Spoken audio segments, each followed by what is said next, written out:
Hello जय हिंद दोस्तों, मैं शुभम आप सभी का स्वागत करता हूं आपके अपने इस यूट्यूब चैनल शुभम क्लासेस 2.0 में।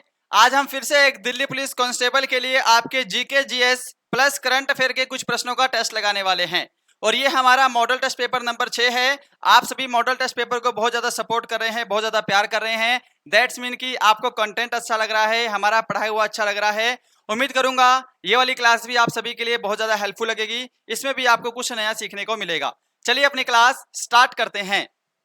तो देखिएगा, जो टोटल प्रश्नों की संख्या रहने वाली है एज इट इज 30 रहने वाली है और मैं आपको यहाँ पे टारगेट दे रहा हूँ 22 के आसपास क्वेश्चन राइट करने का।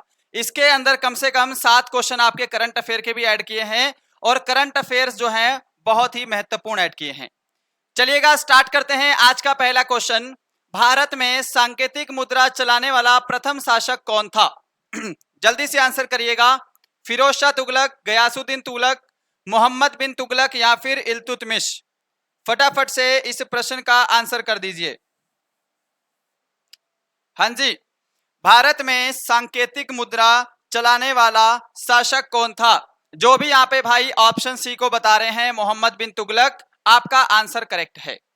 ठीक है जी, चलिएगा। इसके अलावा फिरोज शाह तुगलक आप सभी को पता है ना, इन्होंने बहुत सारे नगर बसाए हैं, जैसे आपका हिसार है, फतेहाबाद है, हिसार, फतेहाबाद, फिरोज शाह कोटला, जौनपुर। ठीक है, ये सारे नगर जो है वो फिरोज शाह तुगलक के द्वारा बसाए गए हैं।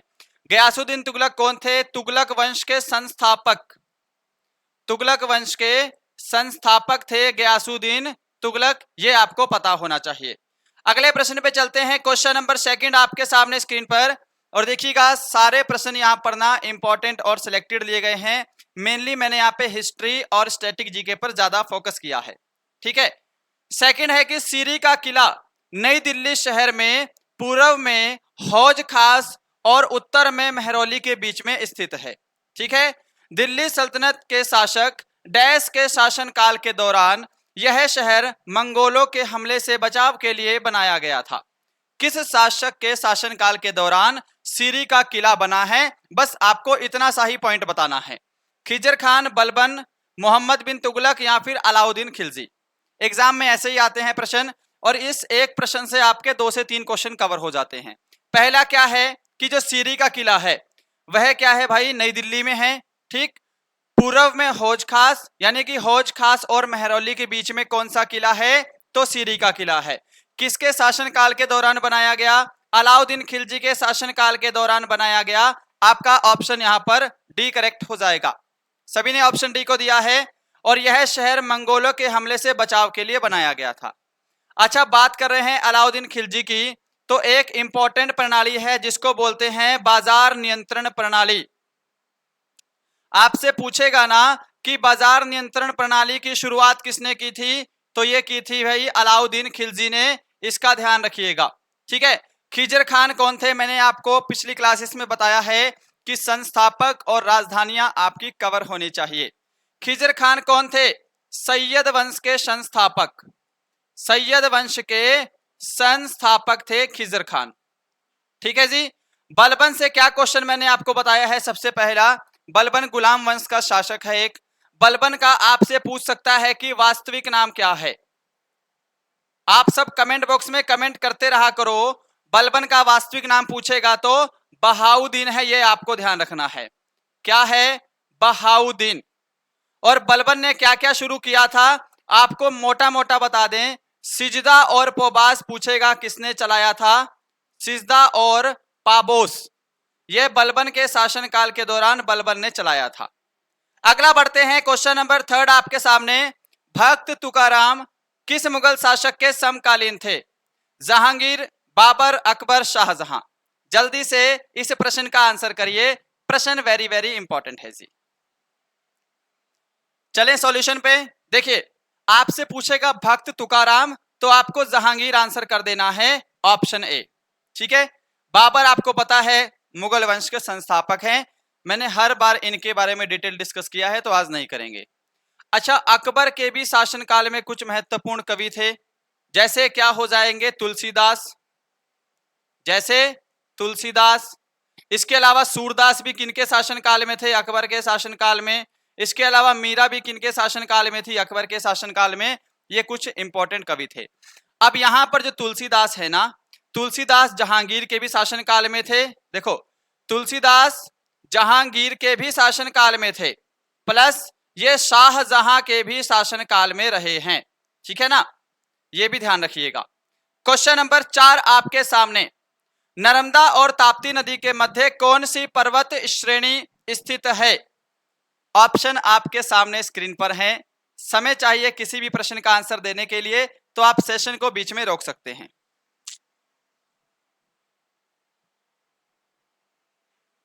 करिए जी आंसर, क्या आंसर देंगे? देखिएगा, सारे क्वेश्चन यहां पर सिलेक्टेड और इंपॉर्टेंट हैं। नर्मदा और ताप्ती नदी के मध्य कौन सी पर्वत श्रेणी है? तो आपको आंसर करना है सतपुड़ा पर्वत श्रेणी। ऑप्शन बी करेक्ट हो जाएगा। अब ये सतपुड़ा पर्वत श्रेणी जो है, ये आपको पता होना चाहिए कि इसकी सबसे ऊंची चोटी कौन सी है। सबसे ऊंची चोटी हमने पिछली क्लासेस में डिस्कस किया है, फिर से डिस्कस करेंगे। सबसे ऊंची चोटी कौन सी है? तो धूपगढ़ी है। इसके ऊपर मैंने आपको स्पेशल प्रश्न भी करवाया था जी। अरावली पर्वत श्रृंखला राजस्थान और हरियाणा के कुछ इलाकों में है, गुजरात में भी कुछ जगह फैली हुई है। इसकी सबसे ऊंची चोटी बोलेगा अरावली की, तो आंसर क्या करना है? आपने गुरु शिखर आंसर देना है। आप लोग क्या किया करो ना, साथ साथ कमेंट बॉक्स में भी आंसर करते रहा करो। ठीक है ना, मैं जैसे पूछ रहा हूं सबसे ऊंची चोटी अरावली की, आप कमेंट बॉक्स में भी आंसर कर देंगे, आपका ज्यादा बेटर याद रहेगा और कम्युनिकेशन भी बहुत अच्छा बनता है। ठीक है जी। नीलगिरी की सबसे ऊंची चोटी कौन सी है?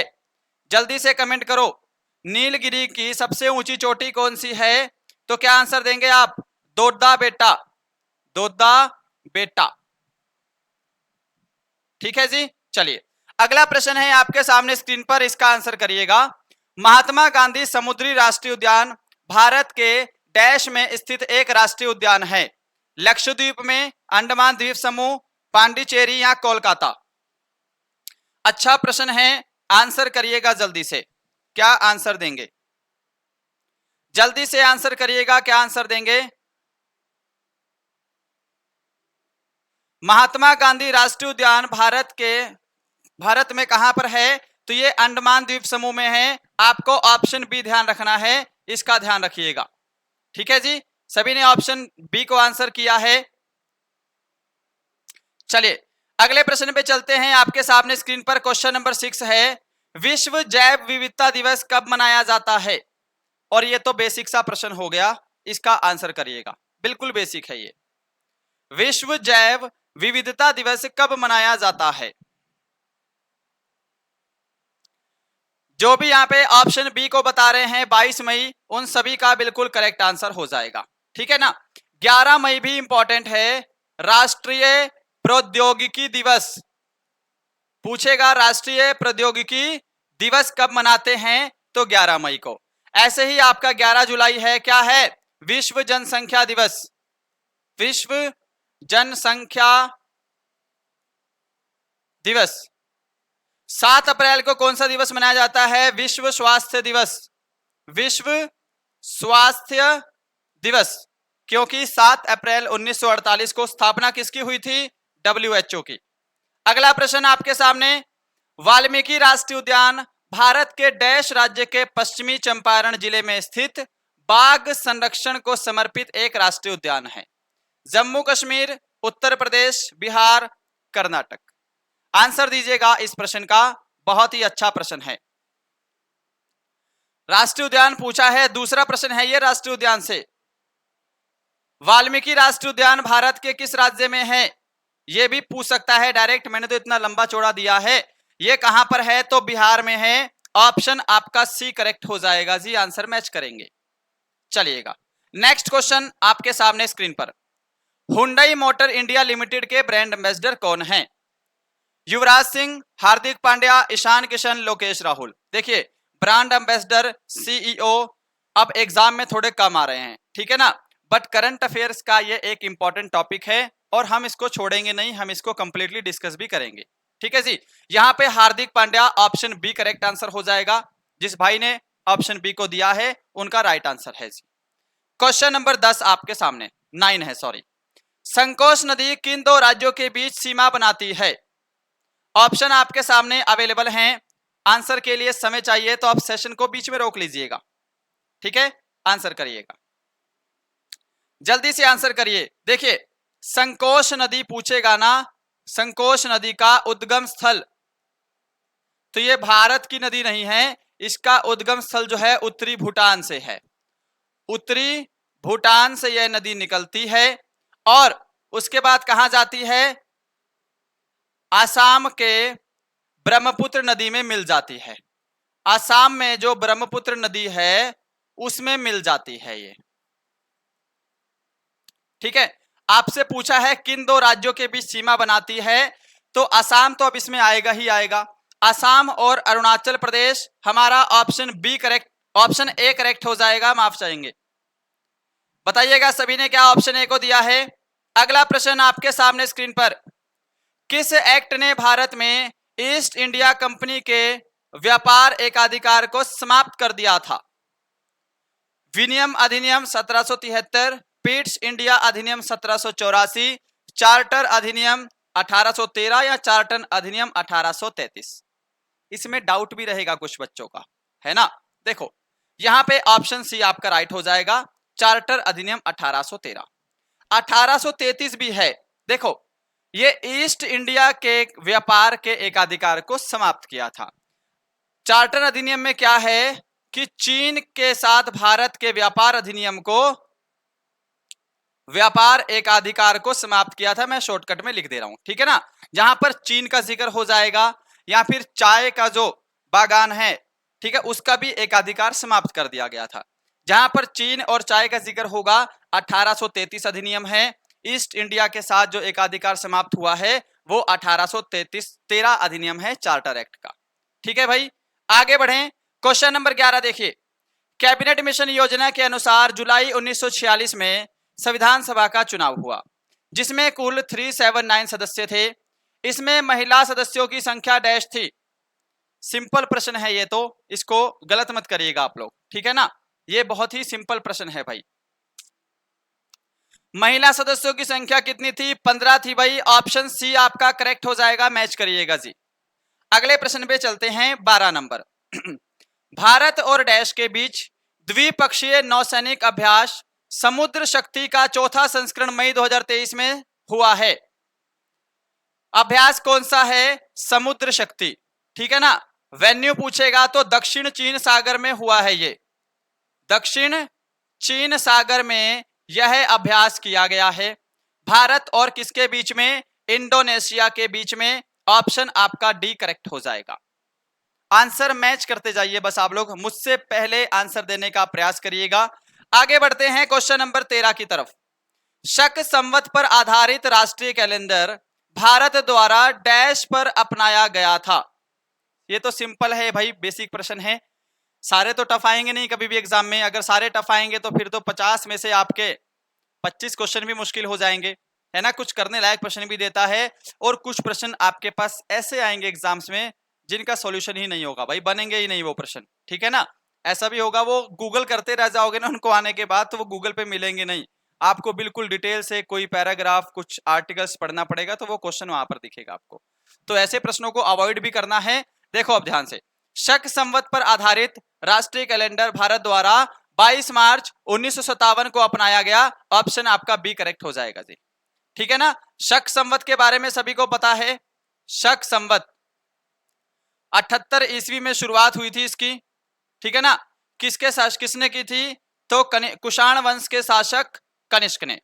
अब मैं आपसे यहां पर दो प्रश्न पूछ रहा हूं जो इंपॉर्टेंट हैं। वो दो प्रश्न क्या है कि शक संवत के हिसाब से पहला महीना कौन सा होता है और अंतिम महीना कौन सा होता है।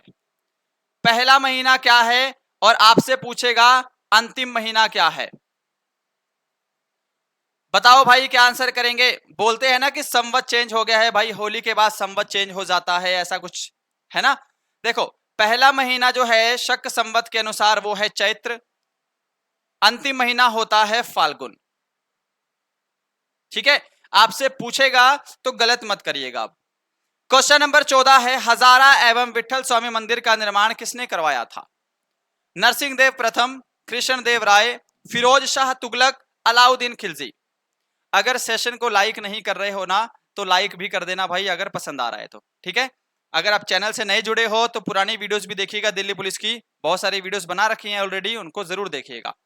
देखो सबसे पहले ये हजारा है, इसको हजारा राम मंदिर भी कहते हैं। क्या बोलते हैं? हजारा राम मंदिर भी कहा जाता है, ठीक है। उसके बाद है ये विट्ठल स्वामी मंदिर। ये है कहां पे? तो ये आपको पता होना चाहिए, हम्पी कर्नाटका में है, ठीक है जी। पहली चीज, इसका निर्माण कृष्णदेव राय ने करवाया था। हमारा ऑप्शन बी जो है ये करेक्ट हो जाएगा सर, ठीक है। अब ये नरसिंह देव प्रथम जो है, कोणार्क का सूर्य मंदिर पता है ना, ओडिशा वाला, नरसिंह देव प्रथम ने उसका निर्माण करवाया है। 15 नंबर है, Korba super thermal power plant Bharat के किस राज्य में स्थित है? ओडिशा, कर्नाटक, छत्तीसगढ़ या फिर Jharkhand? Korba thermal super power plant Bharat के किस राज्य में है? एक बार आप लोग यह बता दीजिएगा, ठीक है। कहां पर है भाई? अरे जो ऑप्शन सी को बता रहे हैं ना, छत्तीसगढ़, उनका राइट आंसर हो जाएगा। ये जितने भी सुपर थर्मल पावर प्लांट हैं, परमाणु रिएक्टर स्टेशन हैं, ये पता होना चाहिए। आपसे पूछेगा रावत भाटा परमाणु संयंत्र कहां पर है, काकरापार परमाणु संयंत्र कहां पर है, ठीक है जी, कलपक्कम परमाणु संयंत्र कहां पर है, ये चीजें आपको पता होनी चाहिए। 16 नंबर है, बारडो छम किस राज्य का प्रसिद्ध लोक नृत्य है? हिमाचल प्रदेश, तेलंगाना, अरुणाचल प्रदेश, सिक्किम? आप सभी ने वीडियो देखा है भारत के प्रमुख लोक नृत्य, वो वीडियो हमने कंप्लीट किया है, ठीक है ना। उसमें ये जो है आई थिंक आरआरबी एनटीपीसी का क्वेश्चन है ये, है ना। आरआरबी एनटीपीसी में ही शायद ये क्वेश्चन पूछा गया है 2019 वाले एग्जाम्स में। बारडो छम क्या है? अरुणाचल प्रदेश, हमारा ऑप्शन सी करेक्ट हो जाएगा। अब इसके साथ ना सिक्किम से भी एक नृत्य बनता है इसी से मिलता जुलता, तो मैं करवा देता हूं ताकि आप लोग कंफ्यूज ना हो। एक नृत्य है भाई सिंघी छम। कौन सा नृत्य है? सिंघी छम, ठीक है जी, यह सिक्किम में होता है। हाल ही में प्रकाशित हुई पुस्तक the golden years the many joys of living a good long life के लेखक कौन है? Amitabh Kant, Ruskin Bond, Shashi Tharoor, Karan Johar? Answer करिएगा साहब, क्या आंसर करेंगे इस प्रश्न का? बहुत ही अच्छा प्रश्न है ये। हाल ही में प्रकाशित हुई है पुस्तक, मार्च अप्रैल के आसपास, है ना। लेटेस्ट बुक है द गोल्डन ईयर्स, भी एग्जाम में आ सकता है, या फिर कंप्लीट नाम आ जाएगा the many joys of living a good long life. इसके जो राइटर हैं वो रिस्कन बॉन्ड हैं, ऑप्शन बी करेक्ट हो जाएगा। देखो अमिताभ कांत हो गए, रिस्कन बॉन्ड हो गए, शशि थरूर हो गए, करण जौहर हो गए, इसके अलावा एक और राइटर है अपने चेतन भगत है। इनसे ना बहुत पुस्तकें आती हैं, बहुत नंबर ऑफ बुक्स पूछी जाती हैं इनसे रिलेटेड, ध्यान रखिएगा। 18 नंबर देखिएगा, प्रतिवर्ष विश्व थैलीसीमिया दिवस किस तिथि को मनाया जाता है? आज दिवस से मैंने 2 प्रश्न लिए हैं, है ना। आज का जो मॉडल पेपर है वो ओके है, यानी कि 30 में से मतलब 22 प्लस तो भैया करने लायक है। करंट अफेयर्स में निकाल रहा हूं, करंट अफेयर्स फिर भी आप लोग तुक्का तो लगाएंगे ही, बहुत लोगों ने पढ़ा नहीं होगा, फिर भी मतलब 22 प्लस के आसपास तो स्कोर करने लायक है। लास्ट में देखते हैं आप लोग कितना स्कोर करते हैं। अभी आंसर करिएगा, लाइक शेयर सब्सक्राइब नहीं किया है तो जरूर करें। देखिए ऑप्शन ए करेक्ट हो जाएगा, 8 मई को मनाया जाता है। जिस भाई ने ऑप्शन ए को दिया है उनका राइट आंसर है।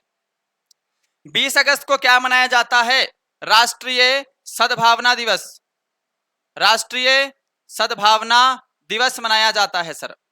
26 नवंबर को आपको पता है विधि दिवस या फिर संविधान दिवस मनाते हैं। क्वेश्चन नंबर 19, एजार कप और राधा मोहन कप का संबंध किस खेल से है? गोल्फ, शतरंज, पोलो, घुड़दौड़? जल्दी से आंसर करिएगा, क्या आंसर देंगे? चलिए आंसर मैच करिएगा। जिस भाई ने ऑप्शन सी को दिया है पोलो, उनका राइट आंसर हो जाएगा।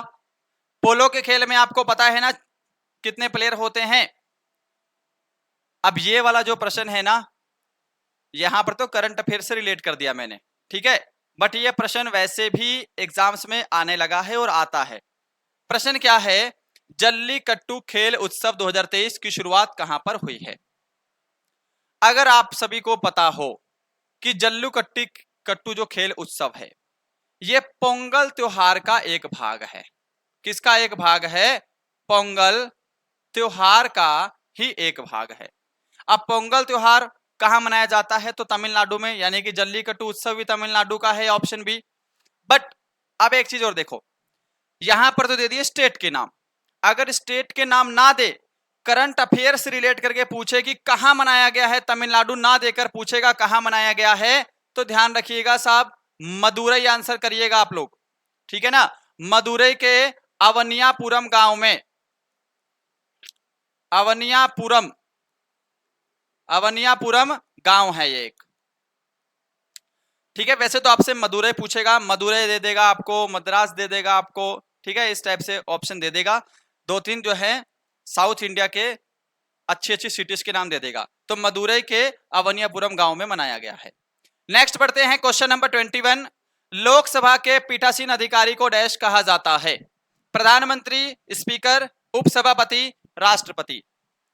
इसको गलत मत करना, ये आसान प्रश्न है, ठीक है ना, इसको कर लेना।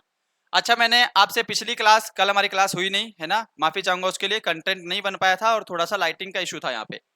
देखो, इससे पिछली क्लास मैंने आपको करवाई थी अनुच्छेद टेस्ट की, अनुच्छेद का टेस्ट सभी ने लगा लिया है, उसको एक दो बार और रिवाइज कर लेना ताकि आपके वो पक्के हो जाए। और पीडीएफ मैंने उसका टेलीग्राम पे डाल दिया था, लोक नृत्य का पीडीएफ हो गया, आपके आर्टिकल्स का पीडीएफ हो गया, वो मैंने टेलीग्राम पे डाल दिया है ना। इस क्लास का पीडीएफ भी टेलीग्राम पर अपलोड कर देंगे। टेलीग्राम का लिंक भाई नीचे डिस्क्रिप्शन में दिया है, जाकर टेलीग्राम चैनल को ज्वाइन कर सकते हैं, ठीक है। देखो, लोकसभा का पीठासीन अधिकारी को बोलते हैं स्पीकर, ऑप्शन बी करेक्ट है। लोकसभा किस अनुच्छेद में है? तो अनुच्छेद आपका क्या हो जाएगा? 81 है ना, मैंने आपको बताया है। चलिए अगले प्रश्न पे चलते हैं। आपके सामने स्क्रीन पर सिंधु घाटी सभ्यता के किस स्थल से जुते हुए खेतों के साक्ष्य मिले हैं? ये प्रश्न इतना पुराना है ना, मतलब आपको आना ही चाहिए भाई, ठीक है। बनावली, कालीबंगा, लोथल, मोहनजोदड़ो, बहुत पुराना प्रश्न है, बहुत सारे एग्जाम्स में आया है ये। ऑप्शन बी करेक्ट हो जाएगा, कालीबंगा। ध्यान रखिएगा, बनावली कहां पे है? हरियाणा के हिसार में। कालीबंगा राजस्थान, लोथल गुजरात, मोहनजोदड़ो सिंध।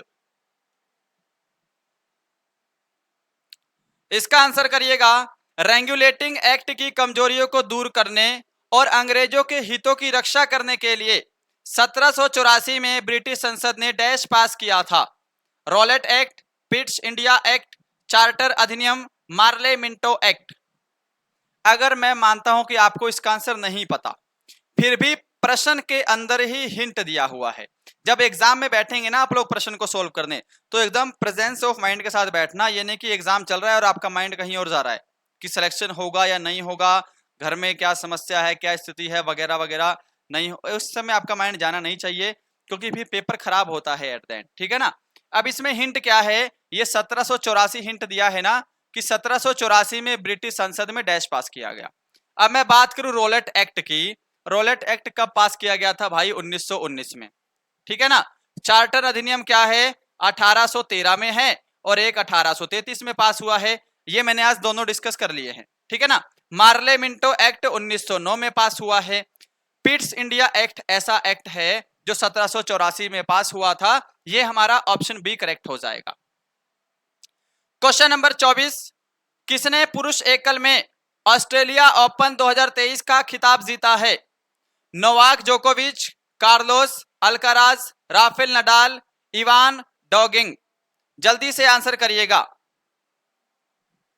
जल्दी से इस प्रश्न का आंसर करिए। प्रश्न जो है ये वेरी वेरी इंपॉर्टेंट है भैया, सर्बिया से है, ये ध्यान रखना। इतना हिंट दे दिया है मैंने कि वो सर्बिया से हैं। कहां से बिलोंग करते हैं? सर्बिया से बिलोंग करते हैं। अब आंसर कर दीजिए।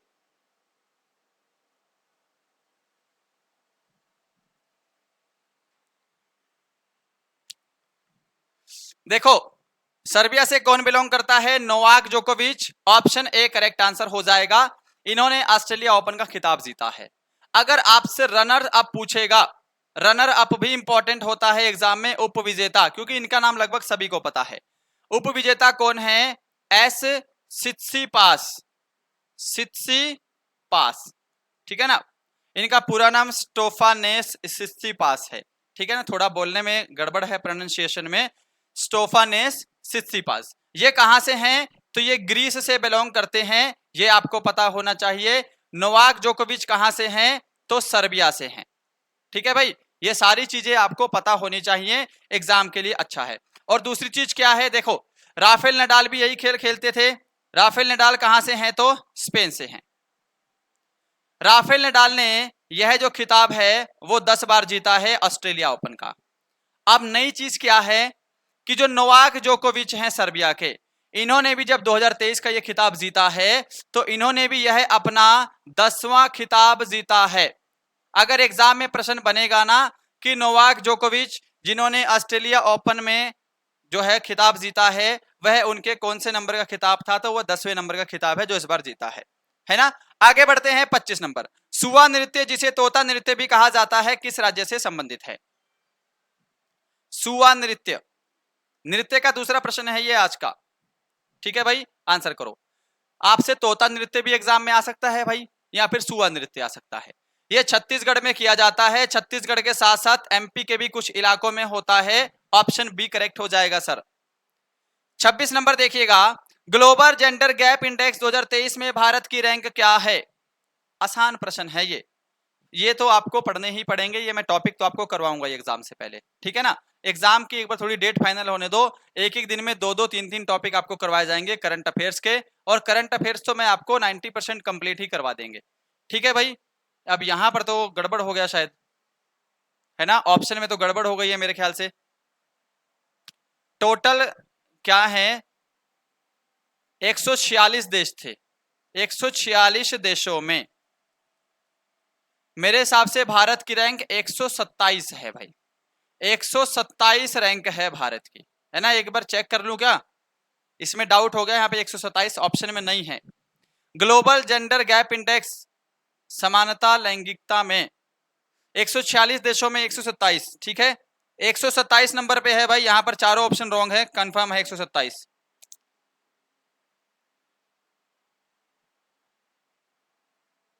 127 ही आंसर होगा, है ना।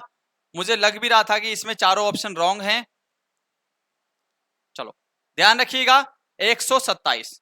27 नंबर प्रश्न है आपके सामने, हाल ही में G7 शिखर सम्मेलन कहां आयोजित हुआ है? G20 नहीं है जो दिल्ली में आयोजित हुआ है, G7 है, ये आपको बताना है। Delhi, Japan, Indonesia, Dhaka. Answer क्या देंगे, आंसर करिएगा। देखिए G7 शिखर सम्मेलन जापान में आयोजित हुआ है, जापान के हिरोशिमा शहर में। हिरोशिमा आपको पता है ना, हिरोशिमा 6 अगस्त 1946 हिरोशिमा पर जापान के अमेरिका के द्वारा बम गिराया गया था, जापान के हिरोशिमा पर। उसके बाद फिर 9 अगस्त को नागासाकी पर बम गिराया गया था। ये प्रश्न तो खैर बहुत बेसिक हो गए हैं, आपको पता ही होगा। अगला प्रश्न 28 नंबर, लाल और नीला रंग मिलकर डैश रंग बनते हैं? बैंगनी, पीला, हरा, काला। इसके साथ साथ आपको पता होना चाहिए कि पीला और लाल रंग को मिला दें तो कौन सा रंग बनेगा, ठीक है जी। इसके अलावा आपको पता होना चाहिए कि यदि हम पीले में नीला रंग मिला दें तो कौन सा रंग बनता है। आंसर करिएगा जल्दी से। लाल और नारंगी नीला रंग मिलकर बैंगनी रंग का निर्माण करते हैं, ये तो हमारा ऑप्शन ए राइट हो जाएगा। पीला और लाल रंग मिलकर कौन सा रंग बनाते हैं? तो नारंगी रंग बनाते हैं जी। पीला और नीला रंग मिलकर किस रंग का निर्माण करते हैं? तो हरे रंग का निर्माण करते हैं। और भी बहुत सारे प्रश्न हैं, आपको पता होना चाहिए। प्राथमिक कलर क्या है? लाल, नीला, हरा, ठीक है। क्वेश्चन नंबर 29 आपके सामने, the race of my life किस भारतीय एथलीट की आत्मकथा है? आंसर करिएगा। युवराज सिंह, हिमा दास, मिल्खा सिंह, अनीता कुंडू। ऐसी ही एक मिलती जुलती पुस्तक है the test of my life. क्या है? The test of my life. यह पुस्तक किसकी है ये भी बता दो। अच्छा प्रश्न है भाई, बहुत ही अच्छा प्रश्न है ये आपके सामने। एक बार जल्दी से आंसर करेंगे, क्या आंसर होगा? फटाफट से आंसर कर दीजिएगा, करिए जल्दी से आंसर।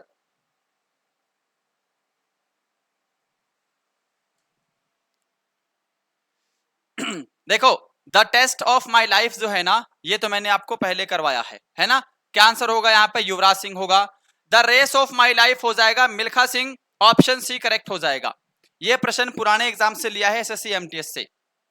अगला प्रश्न है आपके सामने क्वेश्चन नंबर 30 और ये आज का लास्ट क्वेश्चन है आपके सामने स्क्रीन पर कि हाल ही में किस राज्य सरकार ने गृह ज्योति योजना शुरू की है? उत्तर प्रदेश, तेलंगाना, कर्नाटक, मणिपुर। जल्दी से आंसर करिएगा, क्या आंसर करेंगे इस प्रश्न का? प्रश्न तो वेरी वेरी इंपॉर्टेंट है ही। योजनाएं जितनी भी हैं सरकारी जो इंपॉर्टेंट लगती हो, किस राज्य ने शुरू करी है, क्या राशि है, क्या उसकी योजना है, किस लिए शुरू की है, ये पता होना चाहिए, और किस मंत्रालय ने शुरू की है ना? ये कर्नाटक, आपका ऑप्शन सी जो है ना ये राइट हो जाएगा। गृह ज्योति योजना किसने शुरू की है? तो कर्नाटक ने शुरू की है। ठीक है जी, तो यहां पर आपकी आज की क्लास समाप्त होती है। आज हमने टोटल 30 प्रश्न डिस्कस किए हैं। एक बार कमेंट जरूर करेंगे कि इन 30 प्रश्नों में आपने कितने क्वेश्चन राइट किए हैं। हालांकि एक क्वेश्चन जो था ना ये थोड़ा सा गड़बड़ हो गया है यहाँ पर ऑप्शन में, कौन सा? ये जेंडर गैप इंडेक्स में, है ना? यहाँ पर 127 रैंक थी, यहाँ पे आपका टेस्ट नहीं लग पाया है क्योंकि यहाँ पे 127 ऑप्शन में नहीं था। ठीक है जी, चलिएगा। तो यहाँ पर आपके टोटल 30 क्वेश्चन कंप्लीट होते हैं। मैं उम्मीद करूंगा सेशन आपको जरूर पसंद आया होगा। अभी तक आपने लाइक शेयर सब्सक्राइब नहीं किया है तो हमारे चैनल को लाइक शेयर सब्सक्राइब करिएगा। कुछ इंपॉर्टेंट कुछ ऐसे टॉपिक है जो आप पढ़ना चाहते हैं, कमेंट बॉक्स जिंदाबाद है, कमेंट बॉक्स में कमेंट कर दीजिएगा। ठीक है जी, चलिए फिर मिलते हैं कल, तब तक के लिए जय हिंद, जय भारत।